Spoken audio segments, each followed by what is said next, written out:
As many of you know, I was originally born in Baghdad, Iraq, and then moved to Amman, Jordan when I was 6 years old. I only came to the US in 2001 when I was 13, so that means I lived in Jordan for 7 years. These first 13 years of my life helped shape my understanding of the world and my expectations of myself and others, especially regarding what is considered normal and not normal. I was, and still am, aware of the differences between where I'm originally from and the US and the West at large. The perception gap is quite wide, in my opinion, and a lot of it has to do with how we are socialized, not just by our families, but also our societies via the media,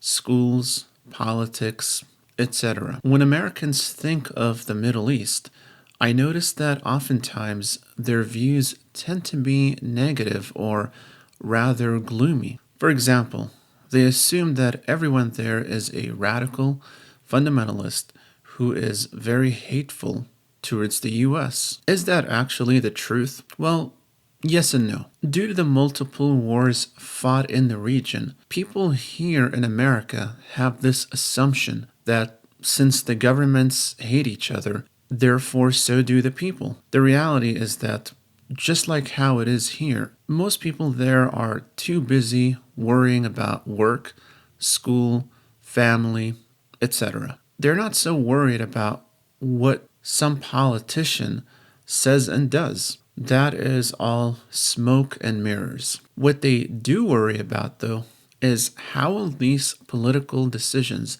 affect their day-to-day lives. This brings us to the danger element. From 1988 to 2001, which is a long time ago right now, was the Middle East as dangerous as they say it is? If so, how dangerous is it actually? And how did I manage to survive such danger and come out on the other side unscathed? Did I suffer persecution as a Christian? This last question I will leave for a separate video. For now, I'll stick to the general perceived dangers in the Middle East. To answer the first question, honestly, no.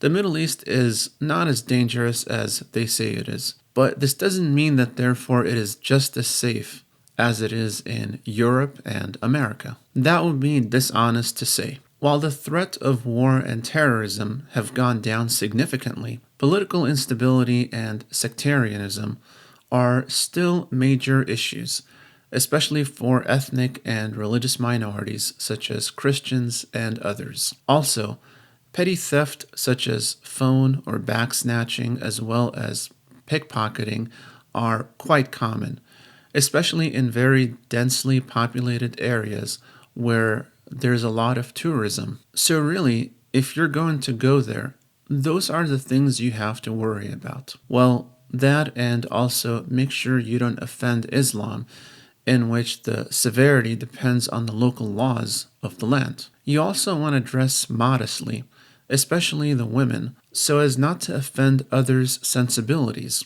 This isn't so bad, but it can go overboard oftentimes. As for the second question, of how I managed to come out unscathed and alive, it's simple. I just didn't hang out with the wrong crowd. We all know who those people are, so there's no use in pretending and using some Americanese logic like, well, it depends because we can't assume. Yes, we absolutely can, but most people here are too fake polite to say it out loud, even though they know deep down who I'm talking about. Anyways, this isn't to say everyone around me was a criminal. Far from it. In fact, most people were just ordinary citizens who valued the same things we value. Going to work, paying your bills, engaging in hobbies, going to your place of worship, hang out with friends and family, school, etc. The difference, though, is that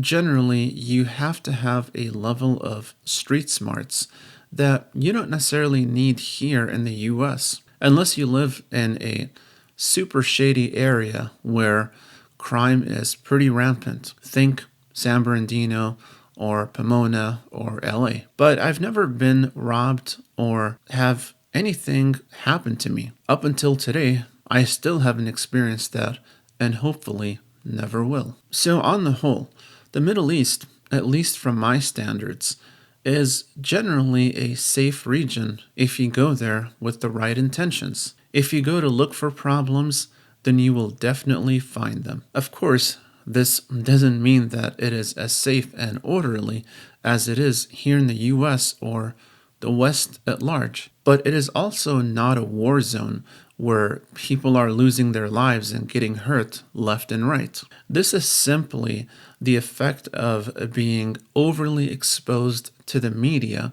and not real life experience or knowledge from immigrants who've lived there. Everyone has their own experiences and opinions, though, and in this video, I only presented mine. It's certainly possible that my view is outdated, since I haven't been back to either Iraq or Jordan since September of 2001. Maybe the safety has gotten worse in many ways, but I'm simply not aware of it. So in this case, treat my perspective here as simply that, a perspective. This is not a deep sociological dive into this topic, just merely a personal opinion, which is meant to inform and entertain you guys. Nothing more, nothing less. So that's it for this video.